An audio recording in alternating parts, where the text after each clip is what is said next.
Cara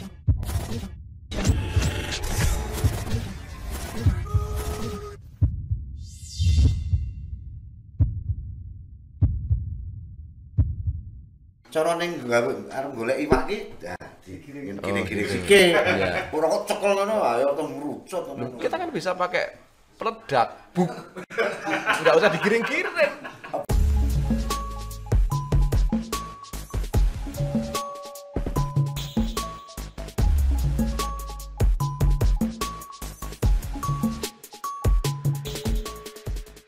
Halo geng, selamat malam. Selamat berjumpa kembali di channel Darjo dari Jogja. Ini tentang apa dan siapa Yogyakarta. Dan malam hari ini kita tidak sendirian, kita ditemani oleh salah satu teman dalang atau kerabat dalang dari Yogyakarta.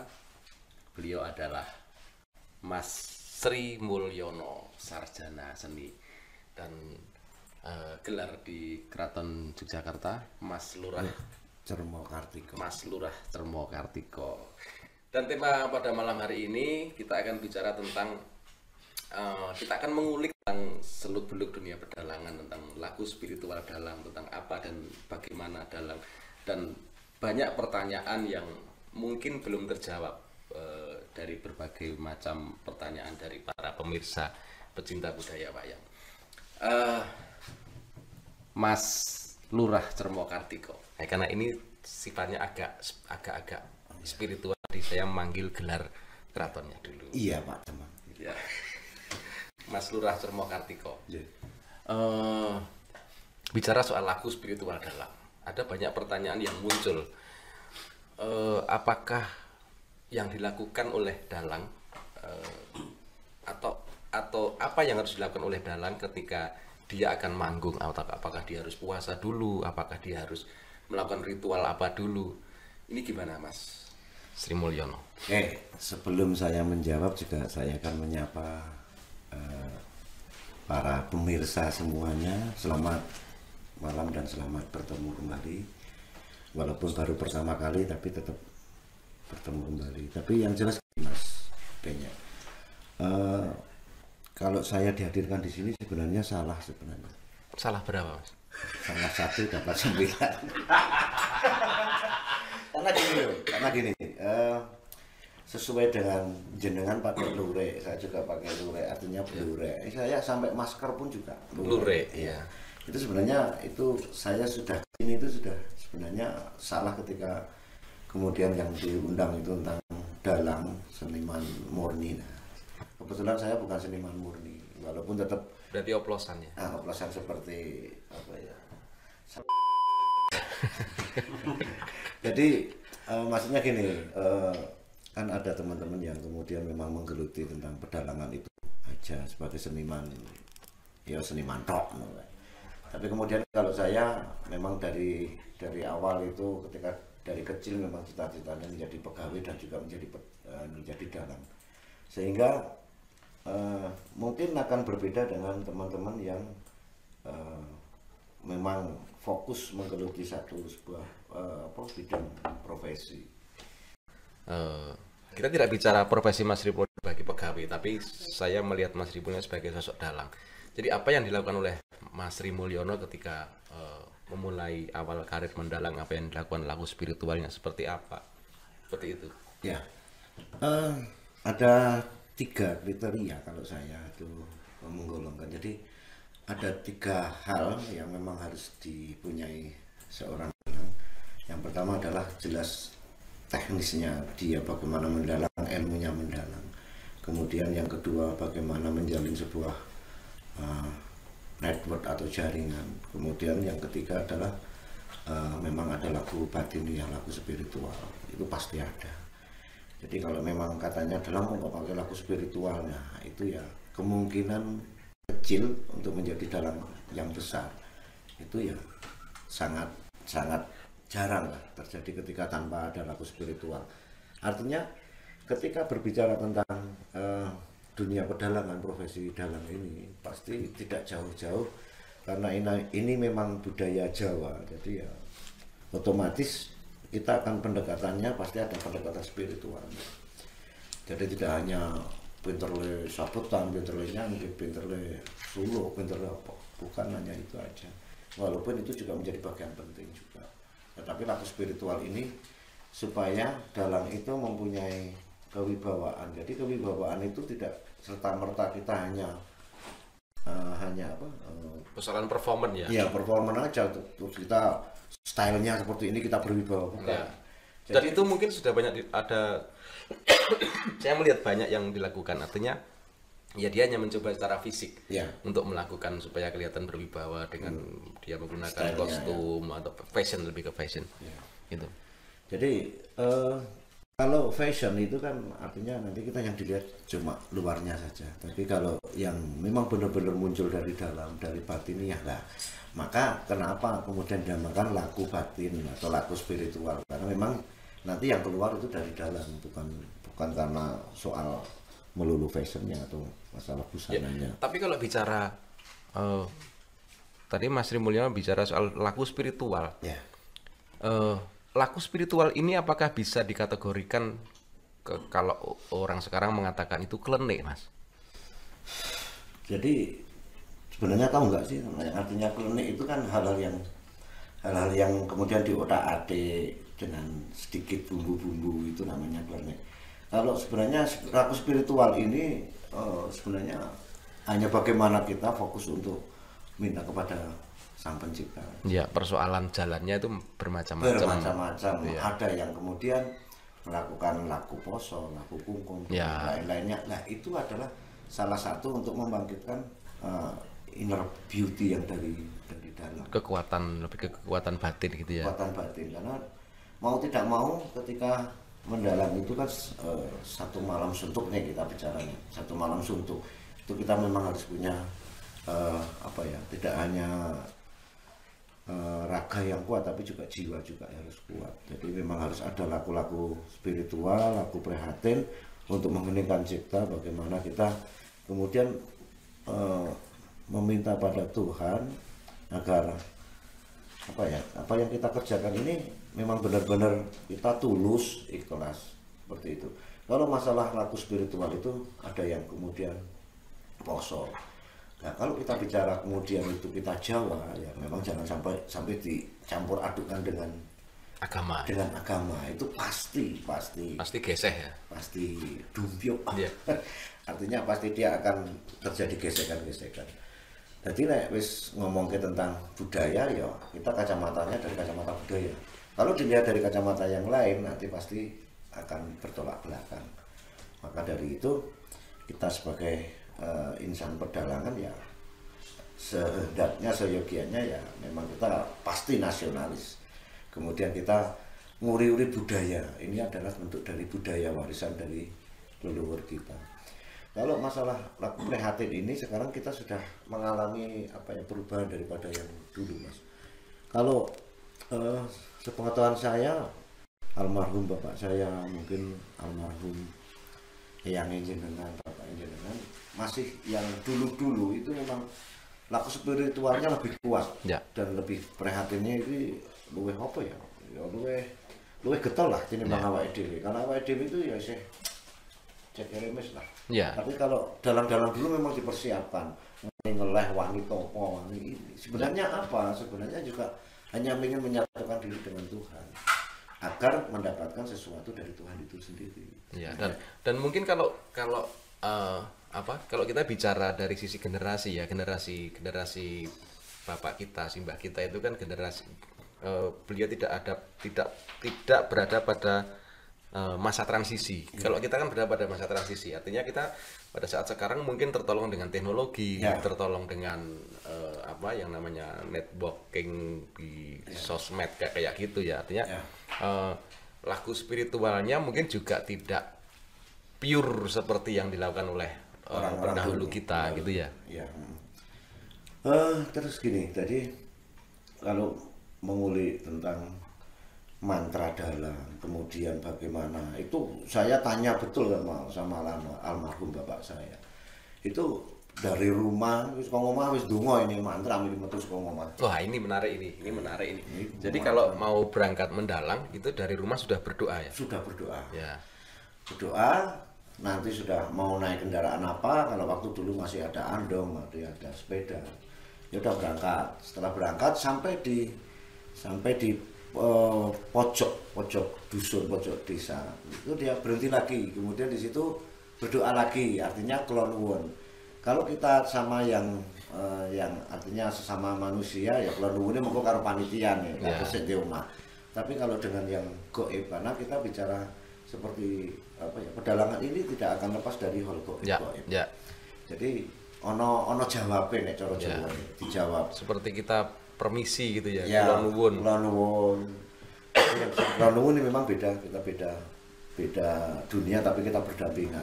Kita masih sangat sekali untuk masih ada kaitannya dengan kita. Jadi tadi kalau pas di rumah itu doanya doa seperti apa? Doa keselamatan dari rumah, minta ya intinya cikal bakal dan yang suruh buminya dusunnya awake dhewe. Nah itu kita minta doa restu gitu ya. Ya, setuju juga. Terus nanti kalau sudah sampai di pojok desa, kulon nuwun mandeg, kulon nuwun, kemudian istilahnya ya minta permisi, mohon nanti saya pentasnya ya lancar, diberi kelancaran. Apa.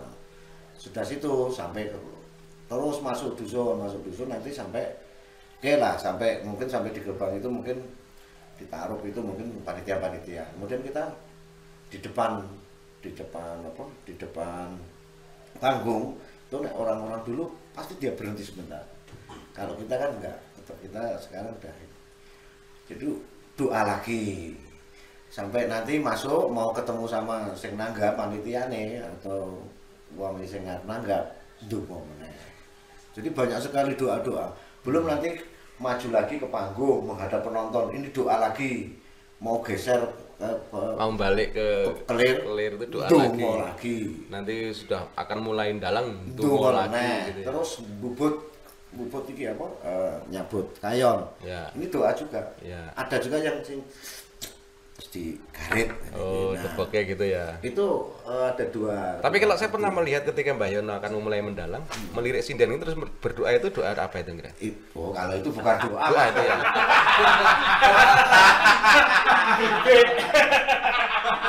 Serius ya.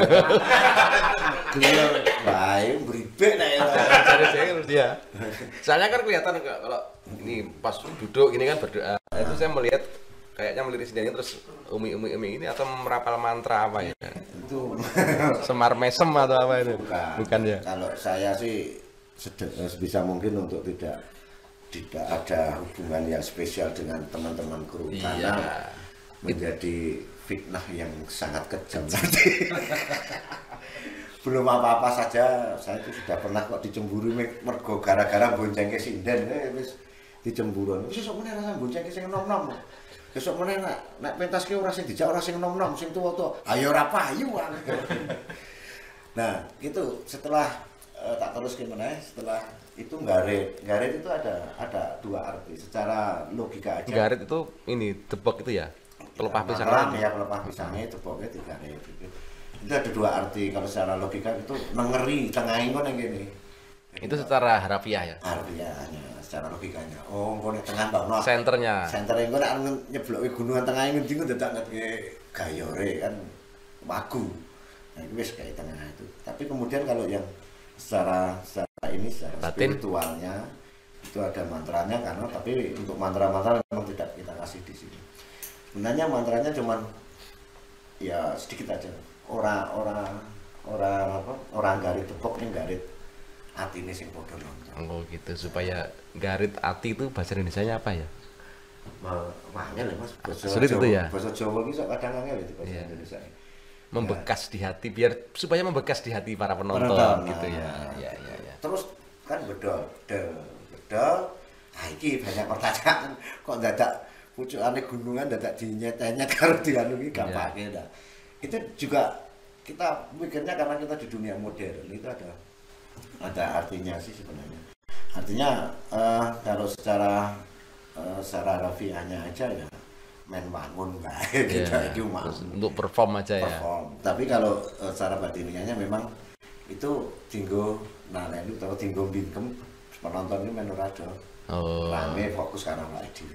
Iya, iya, iya. Itu salah satu. Dan keduanya juga ana sing aran kuwi dienggo mecet men ora kepuyuh. Nah, Oh gitu. Nah ini menarik. Jadi ada banyak pertanyaan dari pemirsa. Jadi pertanyaan-pertanyaan yang sebenarnya ini apa ya, simple, tetapi banyak dipertanyakan dan kadang-kadang kita susah menjawabnya. nah, Persoalan yang dibicarakan sama Mbah Yono tadi soal mecet bagaimana sih kok dalang itu bisa dia betah duduk bersila selama semalaman, lalu dia tidak kebelet pipis atau tidak kencing. Nah, ini apa ya? Mungkin bisa dijelaskan secara logika, lalu mungkin kalau ada dari sisi spiritualnya seperti apa, Mbak? ya.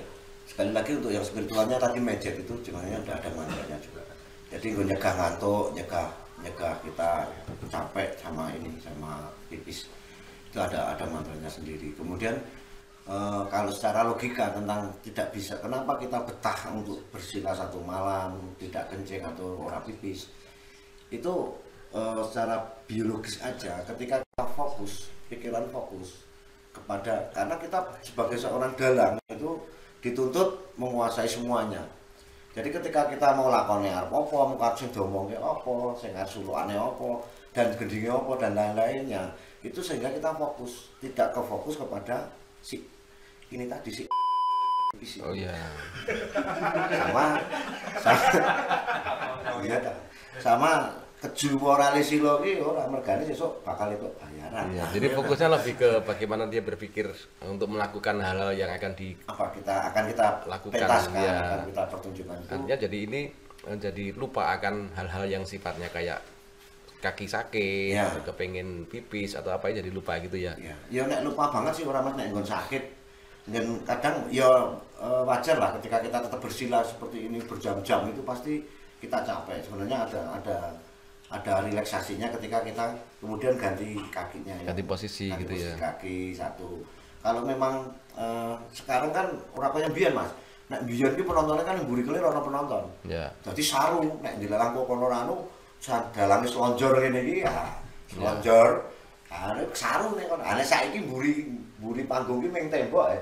Nek kadang saiki masuk diselonjorke ngene iki. Iya, iya. Kemudian untuk kenapa tidak pipis lagi secara ketika kita tidak fokus ke pipis tadi, ketika pembuangan air sisa air yang ada di tubuh yang harusnya lewat air seni itu keluarnya dari semua pori-pori kita. Dari keringat ya. Otomatis Mas Benya mengalami kan ketika dalam satu malam itu sampai basah. Ya. Nah, itu sebenarnya logikanya seperti itu. Ya, dan ada problem sedikit ketika kita mendalang di situasi hawa dingin. Dingin. Nah, itu pasti ada problem, pengen kencing itu pasti ada. Iya. Dan saya mengalami 2 kali tidak kuat menahan. Tetap Turun. meleset. Iya, tetap turun. Ya, daripada kena prostatnya kan. Iya, betul. Golek duit ini. Tetapi Ya. ana cerita Mas. Jadi tidak hanya Mas Benya, yang dalam sepuh pun juga ada yang bahkan setiap pementasan itu ora kuat Mas, mesti pipis. Cuman beliaunya tidak turun dari Panggung. panggung. Tapi kemudian karena dulu itu belum familiar dengan pispot. Nah, kalau di rumah sakit ada pispot itu kan saiki gampang terus mekanik gua. Ambiyen kuwi ceritane ana Bonang. Nah, jenenge Mbah sapa kula lali. Kuwi Bonang kuwi kok dijaga wis ngerti anggere Mbah Dalang iki mungkin ngene iki ngono iki wis ngerti nek kuwi. Oh, dia ngasih kode gitu. Iya, tetarmu iya. Pokoknya sing nggon Bonang niku kudu ngenehi Bonang kuwi. Sebenarnya secara etika dan estetika sebenarnya nggak bagus, tapi karena waktu dulu memang ya jadi semu lah. Ya wes kan. Ya, lah orang ngerti sing tukang son ki bingung. Nah lagi apa iki? Apa iki? Lah goleki kok ana swara. Tukang son nganti bingung iki apa ya iki. Dikira efek dari sound system gitu ya. Feedback atau apa? Tapi nggak mungkin mau feedback ke suara enter gitu. Ayo, jenenge tukang sone ya bingung kok. Iki opo to iki goleki. Ngegron tuh ya. Sing ngegron opo. Bahasa anu, oh, badalang nguyuh ngene. Lah setelah kencing itu kembali lagi dikek ngene burine penitine dalang terus pulang. Itu salah satu cerita kan, memang setiap pementasan pasti seperti itu. Tetapi saya mengalami juga sih pas ketika di tempat dingin sih pernah, tapi tetap tak tahan. Akhirnya bisa sih. Kalau biasanya tetap apa ya? Biasanya habis dalang itu sampai di rumah pun kita nggak pipis. Tapi waktu itu harus ke belakang. Ya bagaimana ya harus menyikapi supaya menora dingin itu apa karo ngombe barang itu ya bisa jangan.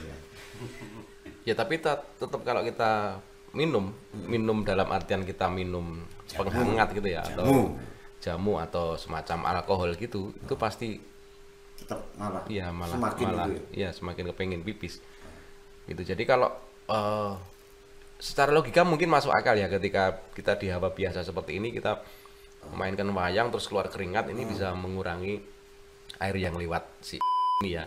Tapi ketika di udara dingin kita tidak berkeringat, pasti dia akan fokus ke saluran kencing itu. Yo caranya gampang kok Mas, terus donge ora perang diperangke, masuk mompong mulai perang, aku kemeringat sih. Oh gitu ya. Apa meneh terus nganget ke sindene iku saya kemeringat meneh. Ya karena itu kan pertanyaan-pertanyaan yang kadang-kadang kita sulit untuk menjawab. Iya. Karena ya kalau seperti kita mungkin ya walaupun bisa dikatakan sebenarnya janjane ya ngampet, tetap mau tidak mau kita menahan kan itu. Menahan, tapi ya kalau kita kuat menahan ya akan kita tahan, kalau nggak kuat ya nanti bagaimana caranya cari adegan yang kira-kira masuk atau belincongnya diselentik atau gimana supaya lampunya mati terus kita bisa. Kalau sekarang sih sebenarnya untuk saat sekarang lebih simpel sebenarnya. Kalau memang nggak kuat itu kok ketoknya hawa dingin ya nganggo kayak pampers sing wong tua kan. Nah, itu saya wis zamannya semakin maju sebenarnya sudah nggak masalah. Ini ono sing guyonan.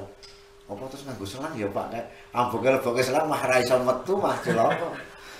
Tetapi gini, ketika kita fokus dalang itu mbok ngerti sinden sing sindene seksi utawa ndelalah ono penyanyi ning dangdut. Seksi kaya ngopo iki sing tak alami iki tetep ora iso piye-piye. Oh iya. Atau karena mungkin itu sampai sudah tidak normal mungkin ya. Ya normal ya. Kenormalan iki malah. Nah, Mbah Yono, ini kan bicara soal teknis-teknis kecil-kecil soal lagu spiritual. Ya. Ada juga pertanyaan yang ini agak berkaitan dengan sesuatu yang sifatnya seperti persaingan. Nah, ini mungkin agak sensitif, tapi juga perlu kita obrolkan supaya pemirsa tahu gitu. Bahwasanya kenapa sih kok profesi dalang ini bisa dikatakan profesi yang sulit, yang tidak semua orang bisa mengakses menjadi dalang, lalu laku spiritualnya berat. Ini berkaitan dengan gangguan-gangguan ketika melakukan aktivitas mendalang. Ini pengalaman apa yang pernah dialami Mbah Yono? Sebelum saya jawab, ini ikannya juga mau merokok. Sakit tetap mau merokok.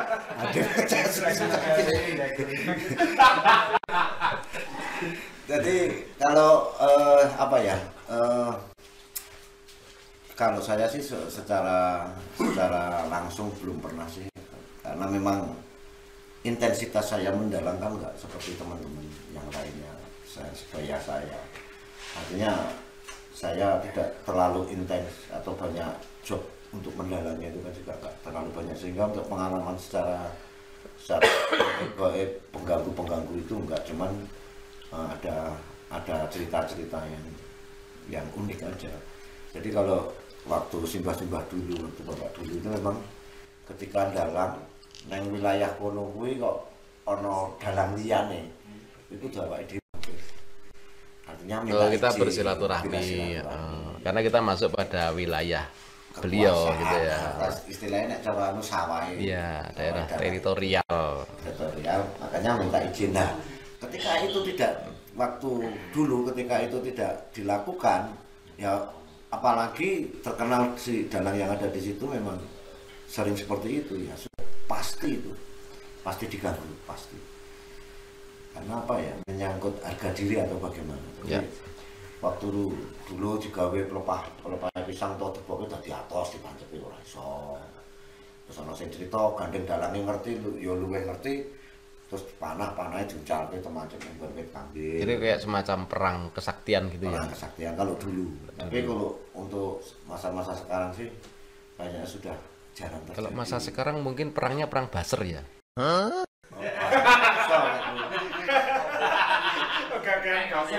Ya kan? Kalau sekarang kan gitu. Saya melihat bahwa seniman-seniman dalang itu banyak membuat satu komunitas di sosmed gitu. Itu dan ya saya tidak menuduh, tetapi kan di zaman era sosmed ini tidak menutup kemungkinan bahwa ada saling menyerang antar buzzer antara satu komunitas dan itu mungkin bisa jadi bukan dari rombongan, katakanlah misalnya dari tim saya gitu ya. Bisa jadi itu bukan dari tim saya, memang dia datang untuk sebagai pengaco seperti itu. Jadi kalau zaman dahulu itu seperti bisa dikatakan santet-santetan gitu kan ya, kalau sekarang kan serang-serangan antar buzzer gitu ya.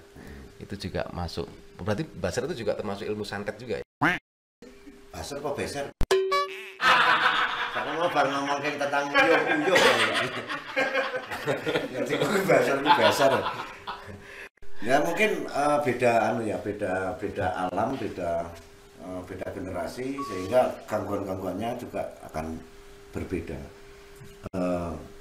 Segi permasalahannya juga berbeda, baik dari fan-fannya atau dari buzzer-buzzernya itu sendiri. Hal seperti itu juga pernah dialami oleh Bandos itu kemarin, almarhum Bandos. Tuh ono dalang ngongkon wong supaya ngaco pertunjukannya. Akhirnya dicekel wonge dianu bulu ning ngene sedulur dalang. Nah, akhirnya ya wes terus selesai enggak apa-apa. Biasa, cuman untuk untuk saat sekarang itu justru malah ini kadang kenakalan si dalang itu misalnya gitu dalang yang daerah lah si dalang kuwi duwe selir to demenan pamane ning kono to digacoan ning kono jebret ning ternyata dalangnya ora tanggung jawab aku mayang ning kono mesti dikacau karena kadang sensitifnya seperti itu sekarang, bukan lagi ke masalah ramadhan oleh dalang disantet atau digawe kacau enggak. Jadi justru ada permasalahan yang lainnya. Tapi kalau dulu itu tentang ya bukannya kita mengungkit kembali, tapi memang seorang dalang itu kan public figure. Apalagi sebelum do kenal artis-artis yang nganggo nang TV, nang medsos apalagi.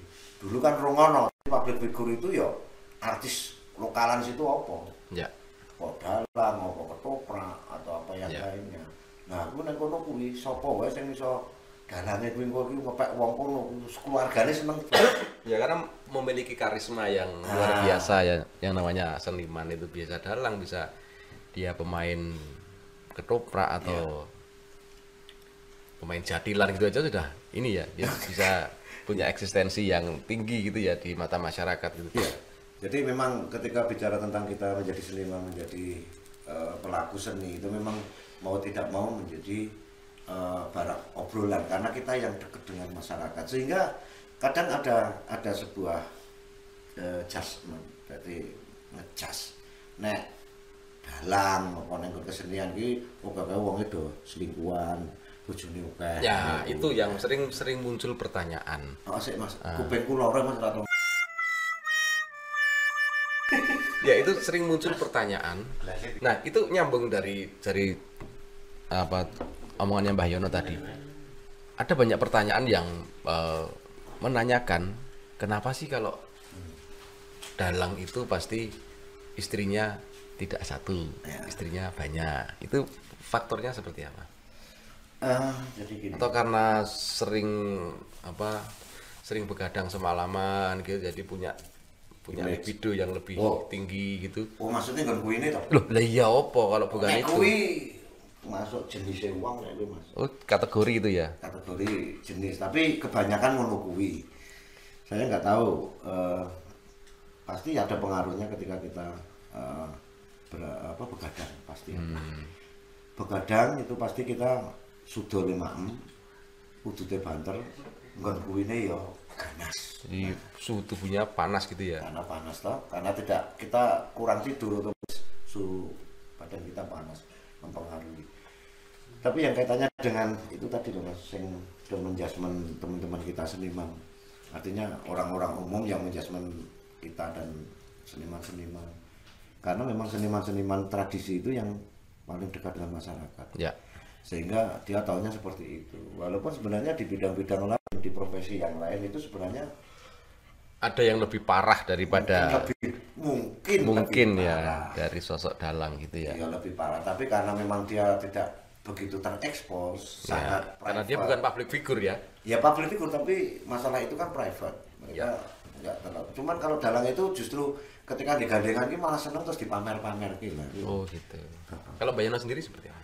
Kalau saya kan karena bukan dalang jadi ya tidak saya pamerkan. Oh tidak ya. Saya delikkan. Tapi dulu ya. Itu zaman masih Noroyono. Iya, Sekarang zaman sudah Betoro Kresno ini. iya. Dara Kresna, dan memang ya kalau pegawai tidak boleh ya. Pegawai tidak boleh secara terang-terangan punya istri dua, kecuali kalau memang ada izin dari istri tua boleh. Kira-kira mengizinkan nggak istri itu? Samplok paruh. Eh, ada lagi pertanyaan tentang kenapa sih kalau mendalang kita menggelar pertunjukan wayang kulit harus selalu ada sajen. Nah, sajen ini di mata orang sekarang sangat identik dengan sesuatu yang itu ngasih makan setan, itu ngasih sesaji ke makhluk halus seperti itu. Ini sebenarnya seperti apa supaya bisa terklarifikasi dengan baik dan penonton tidak salah paham. Oke, kembali kepada Laptop. laptop rambu. Kembali kepada iwak udut.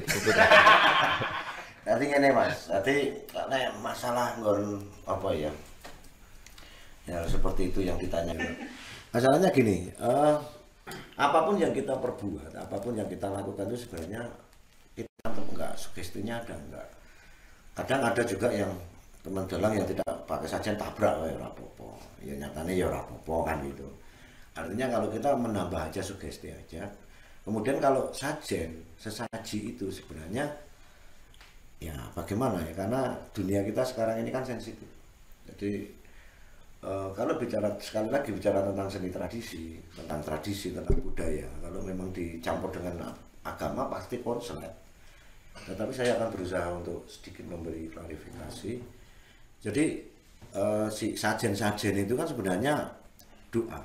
Jadi saking pinternya wong Jawa, doa itu tidak hanya dilafalkan dengan mantra. Misalnya nek wong Islam ya bismillahirrahmanirrahim. Ya. Atau nek wong Jawa ya niat ingsun dan yang lain-lainnya. Tapi kalau orang Jawa itu pintar, jangankan kok kita sebagai manusia, barang aja itu bisa berupa doa. Misalnya saya sing ketok wae, Tugu Jogja. Tugu Jogja itu kan Itu bukan sajen loh. bukan sajen. Iya. Saya kembali lagi bukan sajen. Artinya orang Jawa itu pintar doanya. Ya, dia memvisualisasikan doa gitu. Ya, memvisualisasikan itu mau. Orang Jawa itu sangat pandai memvisualisasikan doa. Ya. Ngeremit, saking ngeremitnya, saking apa ya, lemiknya itu jeli banget. Itu doa itu tidak hanya dengan kata-kata, tapi dengan bangunan, dengan makanan, dengan bentuk-bentuk yang lain itu bisa dijadikan doa. Kalau di Tugu Jogja itu kan namanya Tugu Golong Gilik. Ya, dulu. Itu dulu ya. Dulu kan Golong Gilik. Terus ada biyen ono kaya bale kan biyen. Ya. Sekarang kan muncul ini. Seperti api. Sekarang saya kaya piramid ya. Piramid. Api ya. Kalau dulu kan Golong Gilik, terus dhuwure kan bunder. Bukan api ding, itu kayak Piramid ya. Ya, piramid. Yang api itu Monas ya. Iya. Tekan Jakarta bareng. Iya. Sok Jakarta. Mulai Manggopo. Jadi seperti itu harapannya supaya warga Jogja itu menyatu. Nah, itu doa. Kemudian di keraton itu banyak bangunan. Golong Gilik ya. Ya, Golong Gilik. Artinya Golong Gilik itu menyatu. Kemudian di keraton banyak sekali tentang bangunan-bangunan yang makna doa itu banyak sekali. Kemudian juga kembali lagi pada sajen. Nah, sajen itu sebenarnya juga doa yang kemudian diwujudkan makanan. Jadi misalnya kok nganggo pisang rojo. Ya. Kenapa kok pisang rojo kok ora gedang kluthuk wae? Ya. Karena nek dipangan ono isine. Ora enak itu nek gedang kluthuk gitu ya. Heeh, nek untune kaya aku barang ngeten wis gegriul. Iya. Gedangnya yang paling, pisangnya yang paling enak ya. Paling enak, paling larang Ya. karena namanya pisang rojo. Nek saiki disaingi karo pisang buah-buahan sankis apa ciloko saiki. Nah, nganggo sankis ngono iki terus maknane apa iki? Ora ono maknane. Nah, San itu kan matahari, kis itu kan mencium ya. jadi mencium matahari. Nyonyor lambir. Jadi kenapa pisang rojo, pisang yang paling bagus menurut lokal loh, ini yang lokal paling bagus jenenge pisang rojo, pisang yang raja-rajaning pisang. Artinya di situ punya harapan. Nah, tergantung ini apa dhewe itu sesajinya ketika apa. Ya. Ketika mantenan ya sesajine ya supaya si manten kuwi sesuk pindhane raja uripe minulya dadi wong sing misuwur kan ngono. Doa lagi itu ya. Doa lagi. Kemudian ana ingkunge mati urip. Ana sing pitike urip, ana sing ingkunge mati. Ya, Nah, ada yang ayam itu ada yang masak, ada yang masih hidup gitu masih ya. hidup. Itu sebagai penggambaran aja bahwa kita hidup pasti suatu saat kita akan mati seperti pitik. Yang. Tapi kalau itu enak dimakan ya. Ya boleh kalau dimakan. Kalau kita mati kan gak enak dimakan. Ane Sumanto ya. Ini adalah Sumanto wis sadar. Sadar ya.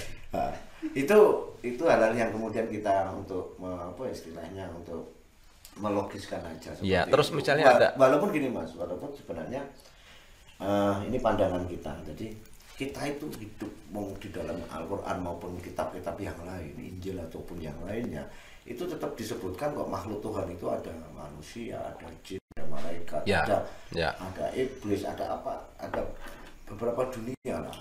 Kemudian dunia roh juga sendiri, karena ketika dunia roh itu bakal ketemu karo wong wedi, itu beda alam lagi.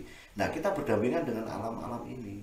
Nah, artinya ketika kita berdampingan dengan alam ini, kenapa sih ketika kita bertetangga dengan yang lain kok kita nggak baik sama yang lain? Itu kalau kita bicara sisi spiritualitasnya. Ya. Jadi kenapa ketika kita ya mbok ning kene kan ada dunia lain juga. Yang ketika orang-orang tahu ya ngerti ki ada dunia yang lain, ketika ini biak anu dudu omahe Mas B ya. Tapi memang ada dunia yang lain.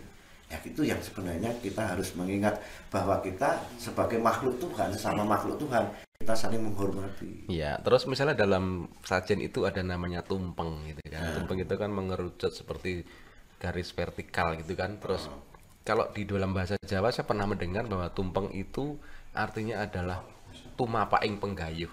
Iya kan? Metune lempeng. Ya, Metune lempeng. Oh, bukan kalau metu mempeng ya? Ora. Oh, enggak ya? Nah, metu lempeng terus sesekan. Tantung.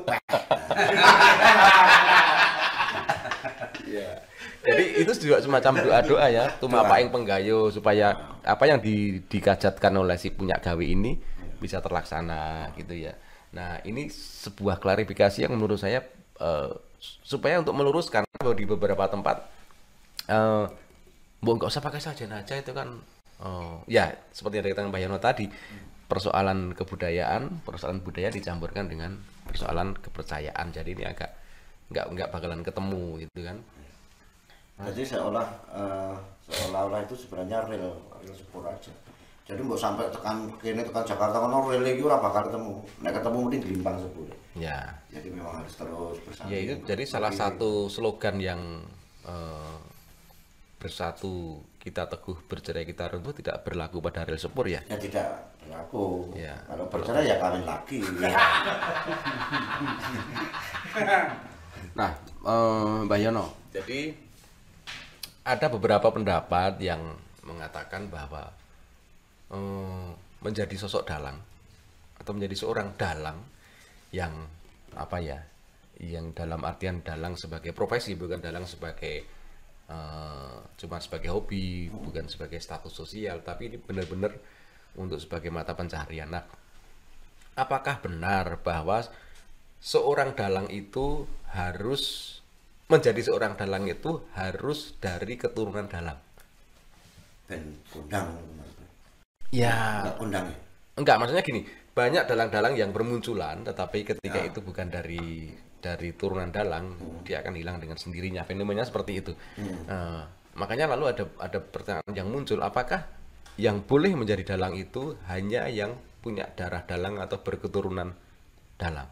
Nah, ini tidak beda halnya dengan para habaib iki keturunan nabi. Apa nek sira keturunan nabi iki apa ora oleh dadi ulama? Ya. Nah, sama sebenarnya. Pertanyaannya sama. Cuman ketika kembali lagi kepada rohnya. Jadi sing ora iso dicolong iki Mas Benya. Jadi ketika dalang itu sing aliran darahnya itu memang dalang, karo sing ora itu memang ada bedanya. Bedanya itu yang kemudian tidak bisa disinau nggon iki Mas. Jadi ada apa ya? Di logika ora iso. Jadi ketika dalang karo sing dalang asli karo sing dalang iki belajaran itu ora kok aku mendondoni sing belajar, soalnya di sini ada saya, jadi saya nggak enak jadi. Jadi bukan mendondoni, tapi memang ada tesnya yang beda, pasti ada yang beda ketika di bawah belincong. Nah itu kaitannya lagi dengan laku spiritual. Kecuali kalau si dalang itu tadi yang belajaran tadi bukan karena keturunan, dia memang kemudian ada pendekatan laku-laku spiritualnya itu memang mirip dengan dalang. Ya. Nah, dalang-dalang yang terus. Nah, jadi gini, kalau mereka yang baru muncul dengan belajar, otomatis urung ono sawape utawa urung ono yonine mbahne mbiyen kan ora manjing. Ya. Itu dhek kan kudu golek dhewe gitu. Ya, ya. Tapi kalau kita sebagai turun dalang, ini otomatis gelem ora gelem, suka dan tidak suka, mau tidak mau otomatis awake dhewe kan mesti dinaungi. Ya, dan secara umum, secara logika itu pasti ketika ada satu pertanyaan itu Mbah Yon itu putrane sapa toh? Nah, sudah langsung bisa masuk kategori itu, langsung masuk gitu kan. Ketika menyebutkan nama ayahnya yang dia notabene seorang dalang, mbahnya yang seorang dalang, itu langsung seperti apa ya? Ya seperti yang dikatakan tadi, habaib itu harus dari keturunan ini, seperti itu kan. Jadi bahkan ada apa ya, semacam fanatisme. Katakanlah misalnya ayahnya dari Mbah Yono dulu itu pernah dia menjadi dalang langganan di satu desa A gitu ya. Nah ketika si dalang ini atau bapak sampean ini meninggal, itu lalu si orang-orang desa ini pasti akan mencari keturunannya. Ya. Itu yang saya maksudkan dengan apa, penonton atau penggemar fanatik seperti itu. Ya.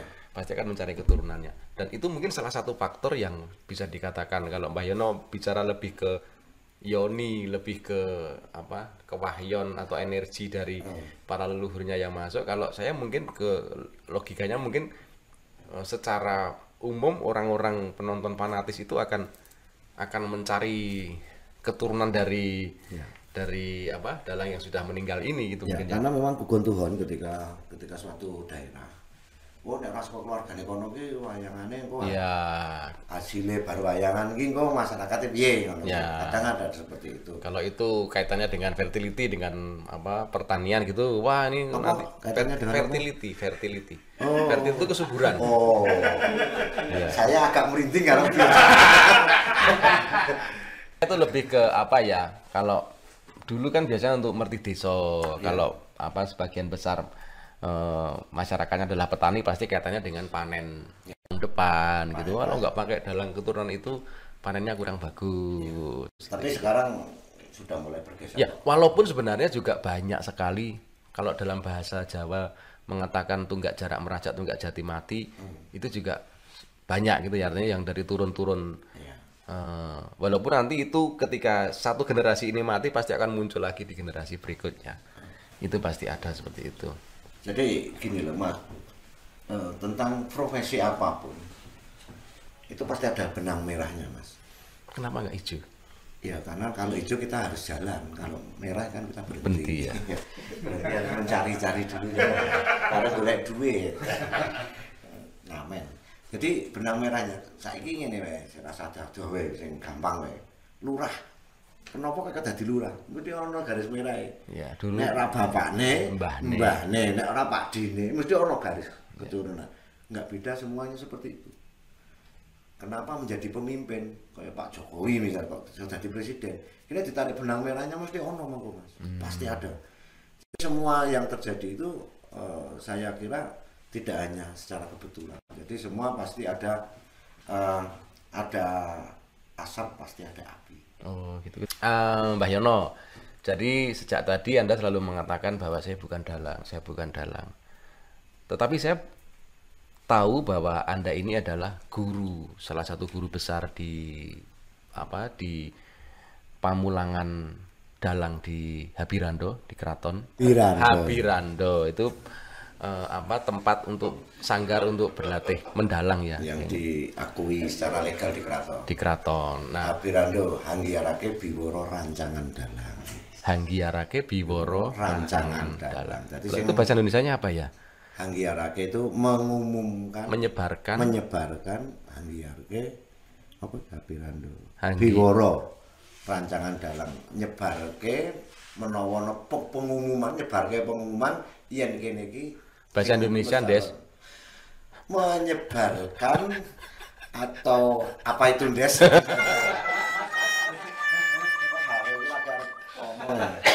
Hanggiarke artinya menggelarkan ya. Hanggiarke itu atau menerangkan bahwa di sini ada pengumuman, ada calon dalang. Oh gitu. Angel ya, susah ya. Sampean adalah salah satu guru besar di sana. Nah, dan Anda mendapatkan gelar dari Keraton Ngayogyakarta Hadiningrat sebagai abdi dalem dengan gelar Mas Lurah Cermo Kartiko. Ya. Ini apa? Cermo Kartiko itu apa? Jadi di keraton itu kan ada beberapa kementerian, kalau istilahnya di pemerintahan kita ada kementerian. Nah, kementerian kita itu ada di Reh Punokawan Kredo Martowo. Punokawan Kredo Martowo. Punokawan artinya memang abdi tuh. Ya. Punokawan Kredo Martowo ya artinya di situ tentang kementerian kebudayaannya di situ. Jadi tentang hal ihwal tari, terus wayang, terus kerawitan, musik dan yang lainnya itu masuk di golongan itu. Kemudian yang di golongan dalang masuk lagi dari biru-birunya. Itu kemudian golongan dalang itu pasti penyebutannya yang dari keraton itu pasti pakai cermo. Cermo itu artinya kulit. Oh. Misalnya Gatot Kaca ngagem telumpah podo kacermo. Podo kulit kan, ya. Podo kan sikil. Ya. Podo kacermo artinya nganggo sepatu kulit gawean manding.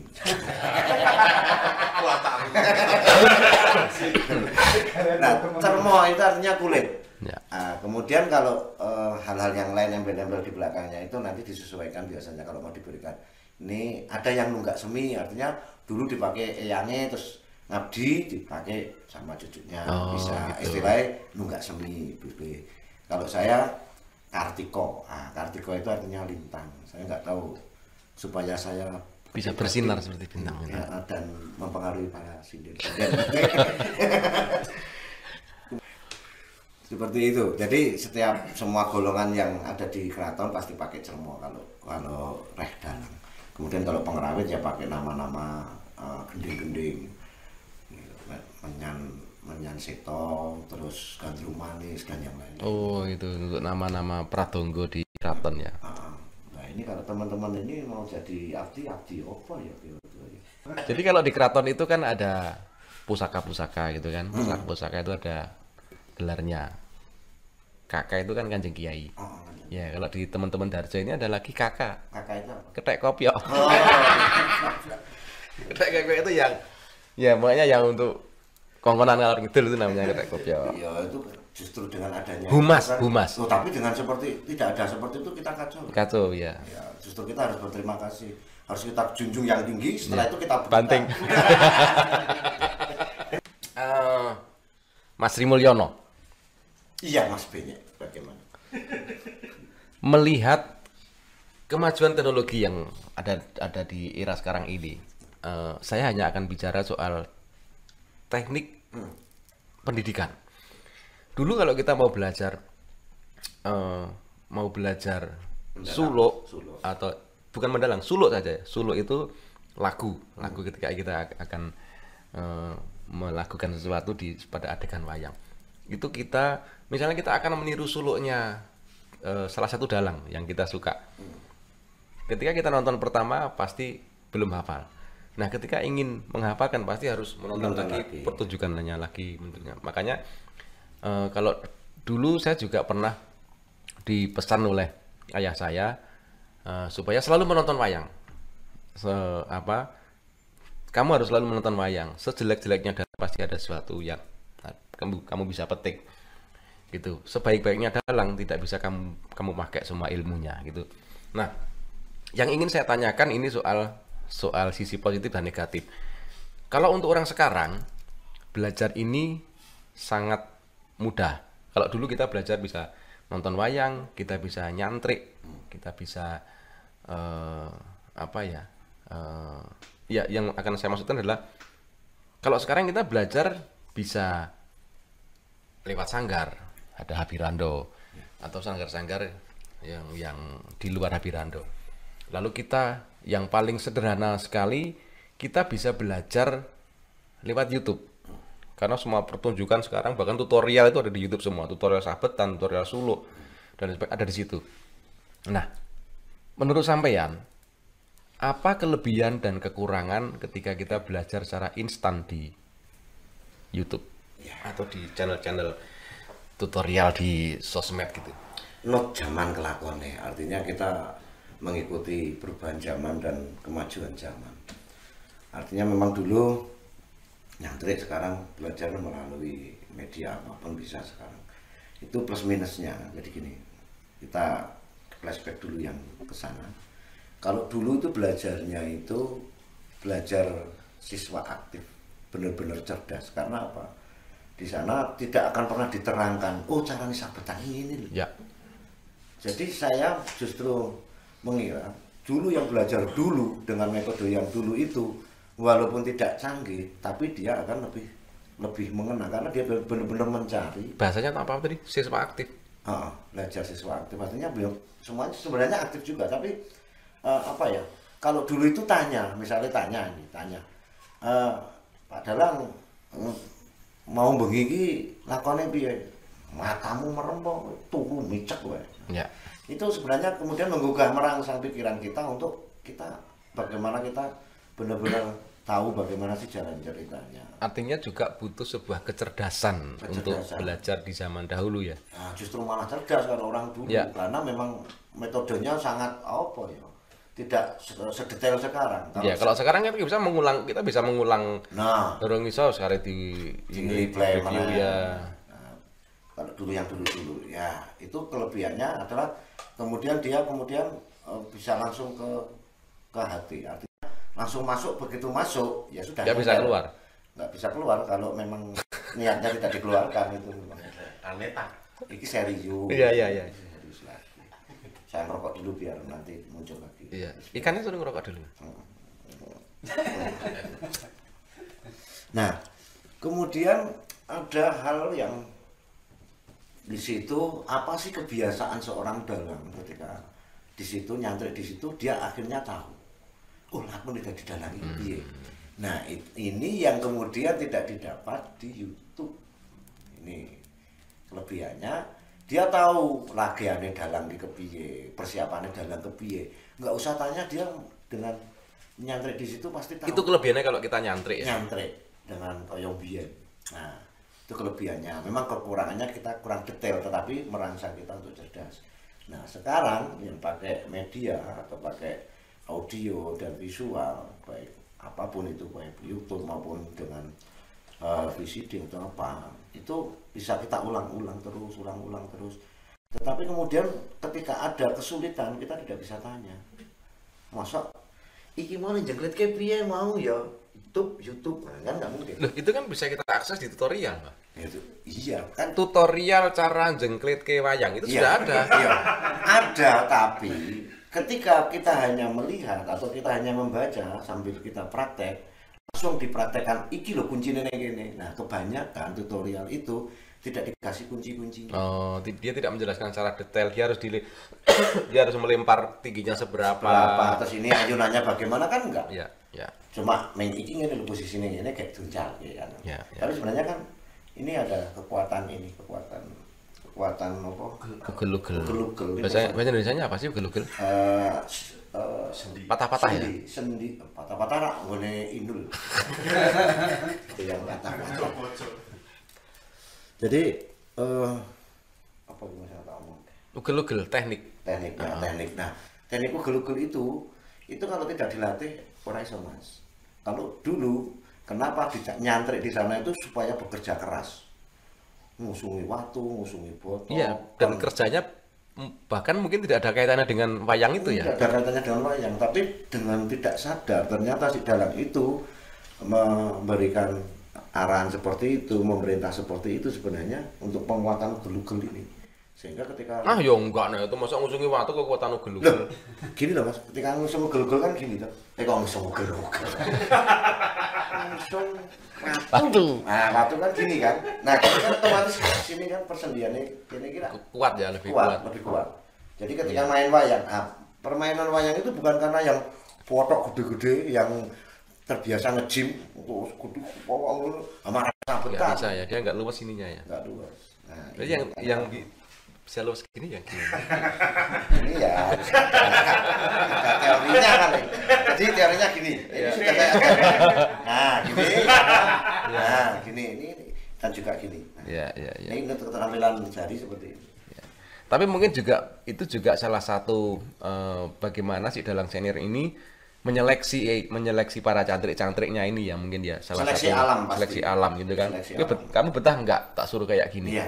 Gitu kan. Biasanya gitu. Sebuah kepatuhan. Misalnya kalau dalam wayang kulit ada syarat ketika cantrik baru datang ke Padepokan gitu, lalu ditanya apa modal kamu, apa namanya sangu kamu ketika akan berguru. Ya sebuah kepatuhan, apapun perintah guru pasti akan saya lakukan gitu kan.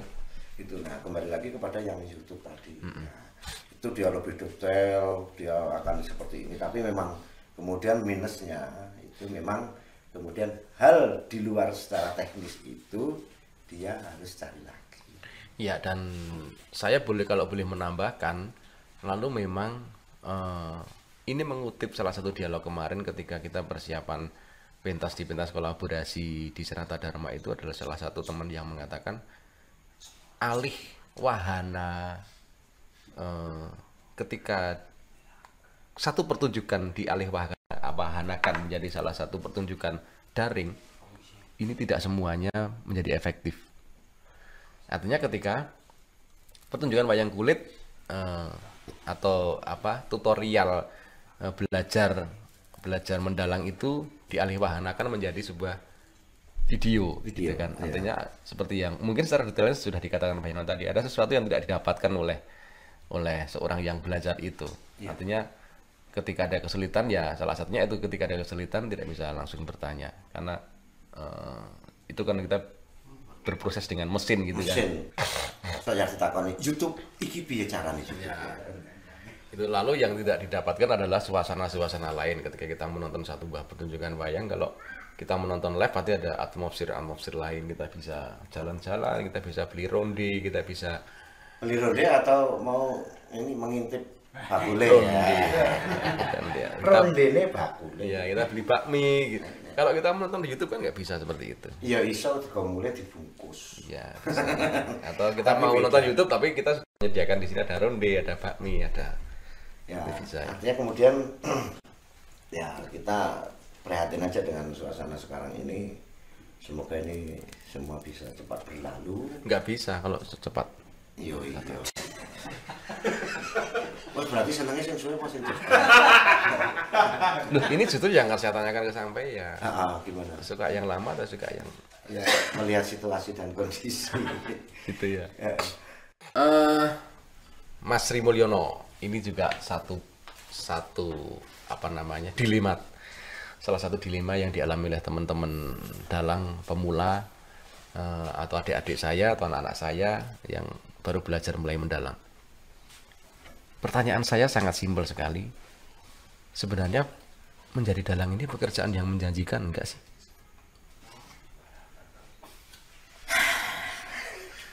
Saya jawabnya itu ya rada gimana ya? Iya, karena Anda seorang guru. Iya, gini Mas. Enggak gini gitu. Hanya begini dan begitu. Menjanjikan enggak.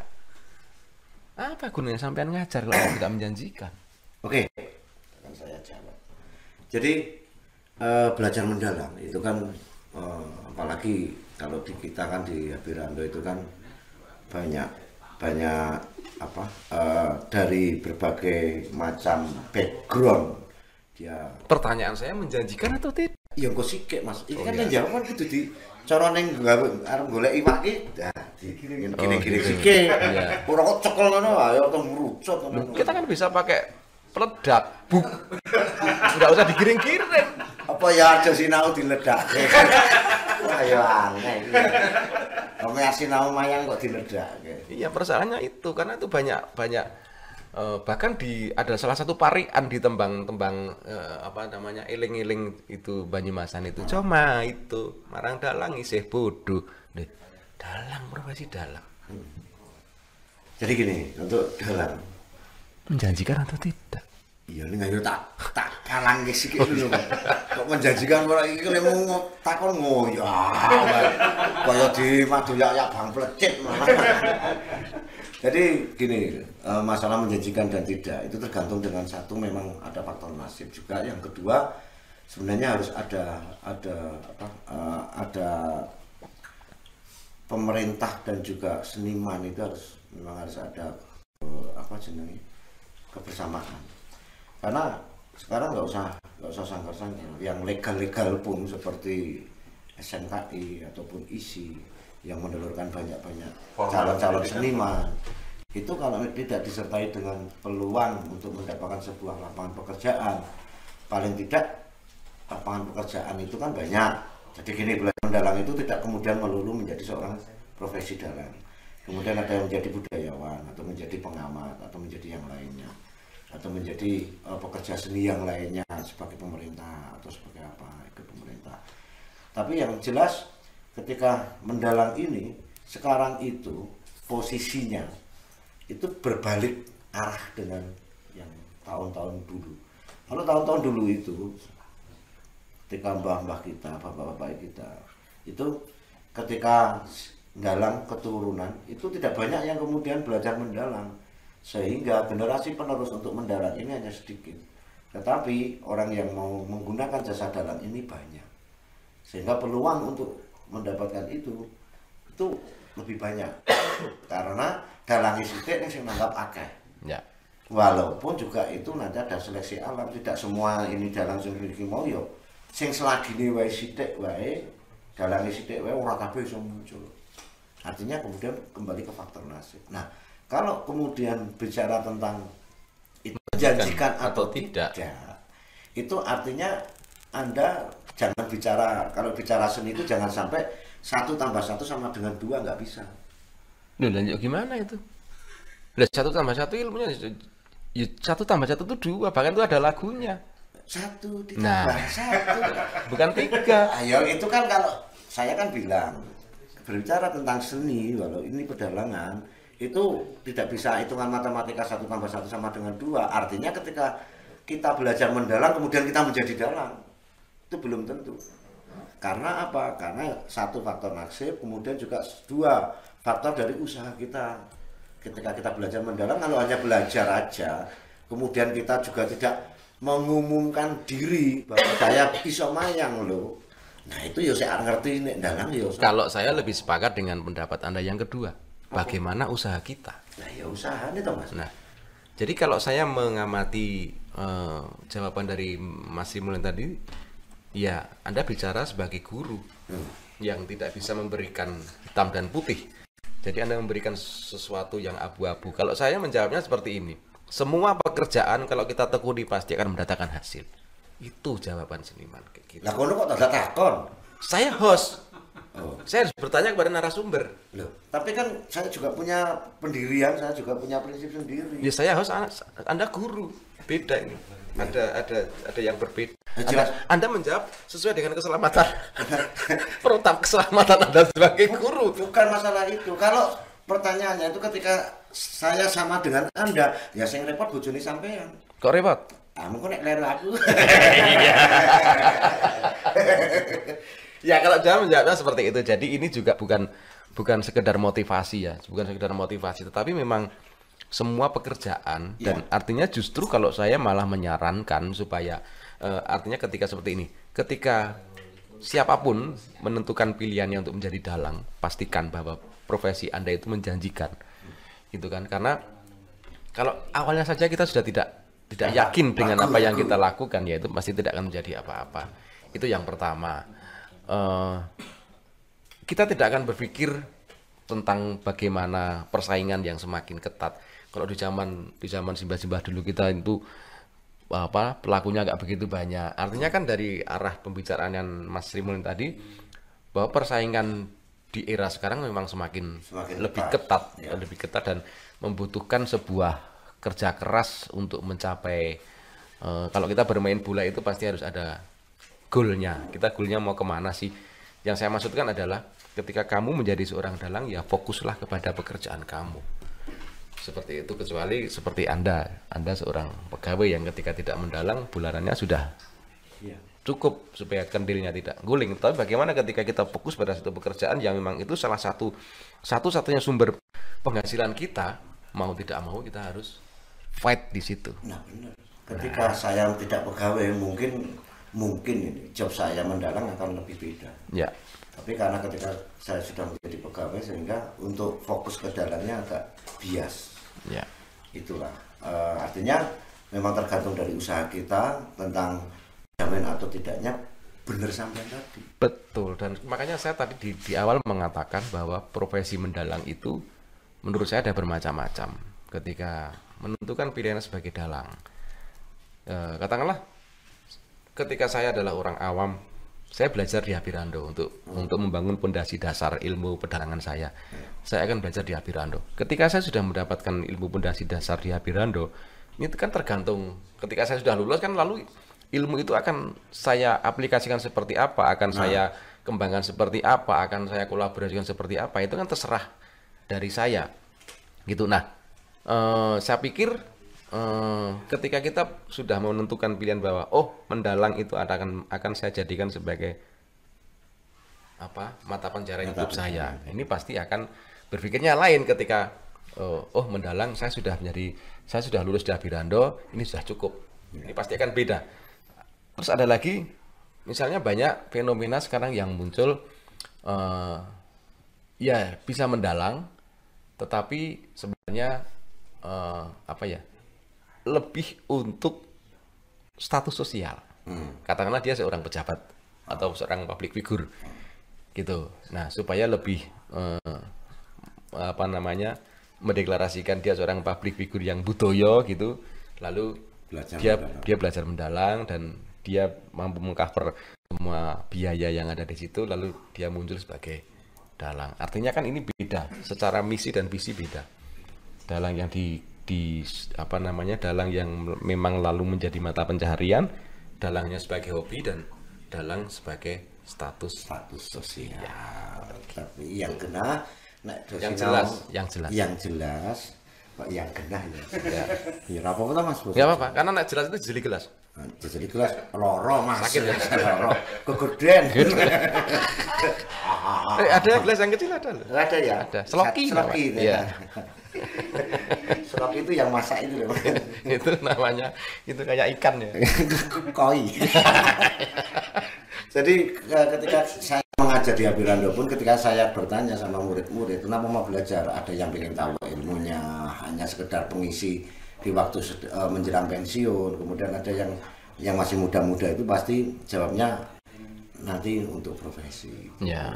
Jadi untuk belajar mendalang, pokoknya intinya kita melestarikan budaya. Apapun hasilnya itu dilihat dari usaha kita. Walaupun kau lulus sebuah Habirando, karena orang usaha yang lain itu juga kita akan kembali lagi nol. Ketika saat sekarang sama zaman dulu itu beda. Kalau dulu itu legalitasnya dalang, walaupun itu dalang keturunan atau apapun, ketika kemudian masuk Habirando itu kemudian secara nyata diakui di keraton.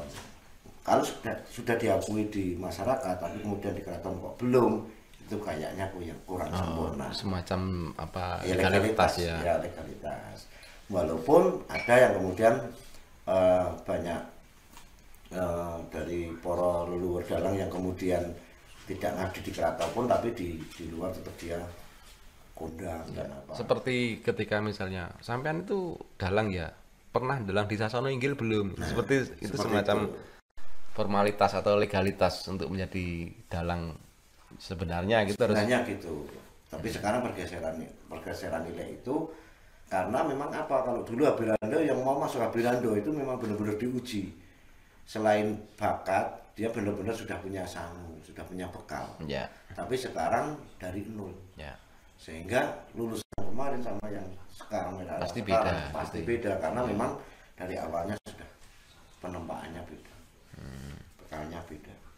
Kalau ini mungkin pertanyaan terakhir Mas Sri Mulyono. Jadi tantangan ke depan ya, ini sebuah tantangan bagi para dalang-dalang, terutama dalang-dalang pemula atau yang lagi mulai merintis karirnya.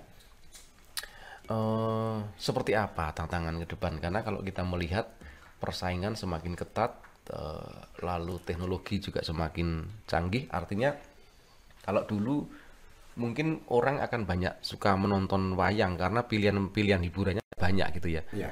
Kalau kita dulu, kalau waktu kita kecil di acara TVRI itu cuma ada TVRI aja dan tontonannya itu ya hanya kayak ketoprak, kayak wayang gitu. Artinya tidak banyak tontonan yang live gitu.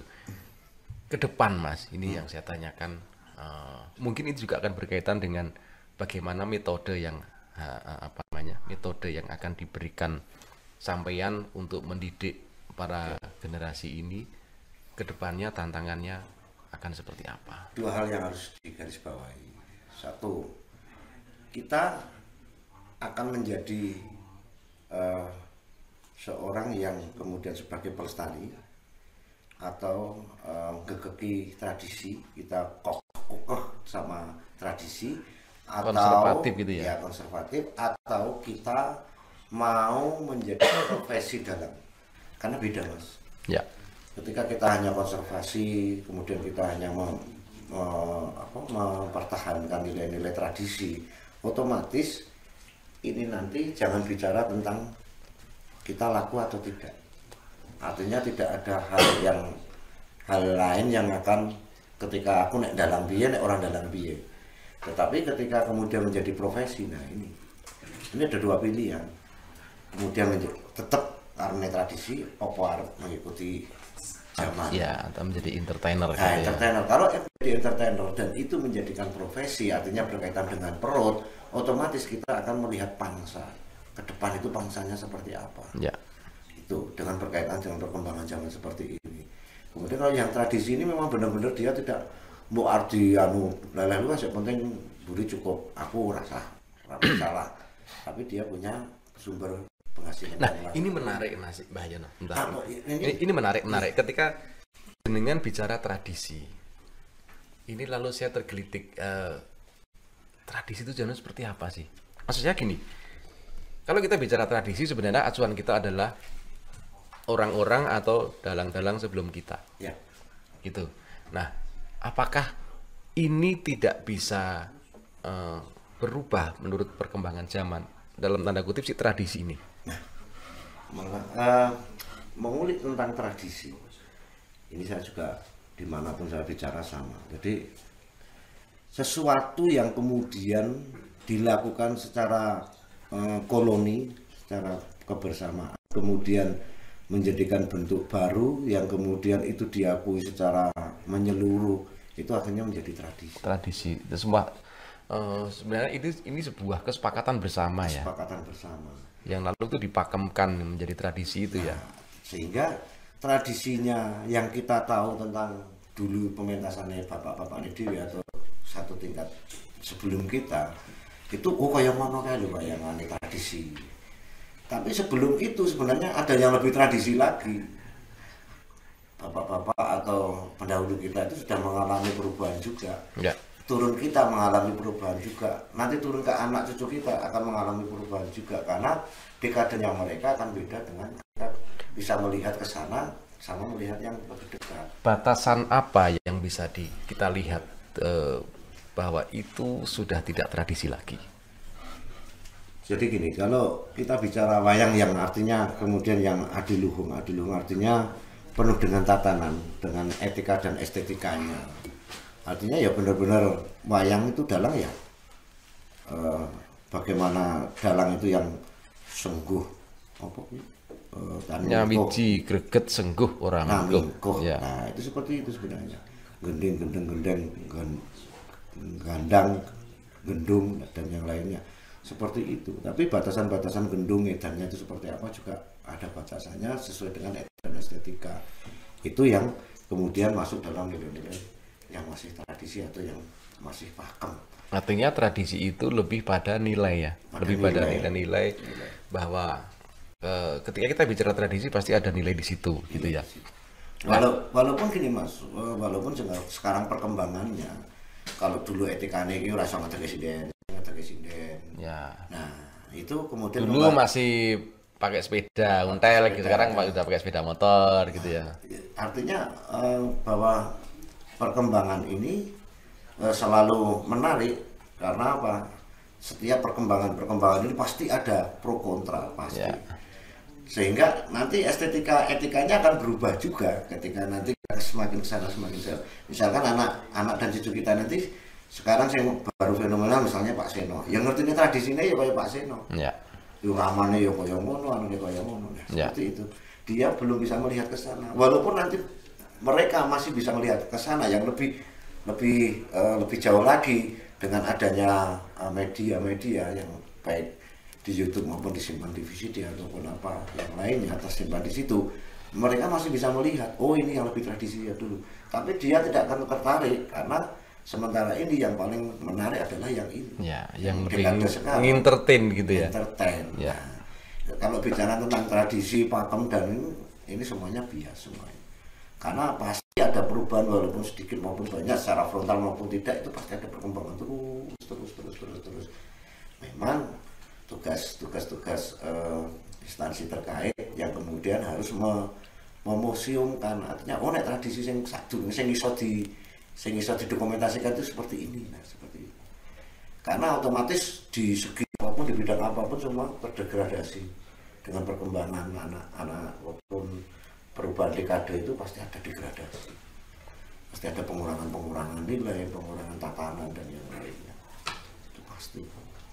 Jadi kalau kita bicara pakem tradisi seperti apa ya, tradisinya yang bisa saya gambarkan ya seperti yang satu dekade kita sebelumnya, itu seperti itu. Tapi yang untuk kemudian yang sekarang ini, ya ini mungkin nanti menjadi acuan pada anak cucu kita. Ya, kalau saya sebenarnya lebih melihat seperti ini, Mbak. Karena tadi sampean mengatakan bahwa kalau kita bicara pakem atau bicara tradisi itu sebenarnya masih bias batasannya. Ya. Nah, kalau sampean mengatakan ini bias dan batasannya juga samar, mungkin saya boleh menyimpulkan bahwa sebenarnya tradisi itu adalah sebuah spirit, bukan sebuah bentuk. Kalau sebuah bentuk, pasti kita akan terjebak pada sebuah romantisme masa lalu. Yeah. Tapi kalau ini tradisi atau ini kita sikapi sebagai sebuah spirit, seperti halnya nyawiji greget sengguh ramingkuh, ini kan bukan bentuk ini. Yeah. Ini sebuah spirit wong dalang. Iya, bisa spirit orang menari, spirit orang mendalang, spirit orang Yogyakarta itu adalah nyawiji greget sengguh ramingkuh. Karena itu bukan bentuk. Kalau bentuk kan pasti lalu ada wujudnya. Oh, nyawiji iki bentuknya bunder gitu kan. Greget iki bentuknya kotak gitu. Tapi bukan itu sebenarnya kan. Makanya ini adalah lebih pada sebuah spirit. Bukan spirit ya. Spirit ya. Kalau spirit saya mau ya. Nanti setelah ini kita beli ya. Terima kasih Mas Sri Mulyono atau Mas Lurah Cermokartiko atas kedatangannya di studio Darjo dari Jogja. Ini adalah tentang apa dan siapa Jogja. Guys, Sampai ketemu lagi di obrolan selanjutnya dan cus. Sikro kang bolot tumingal prang campuk samyo ngadali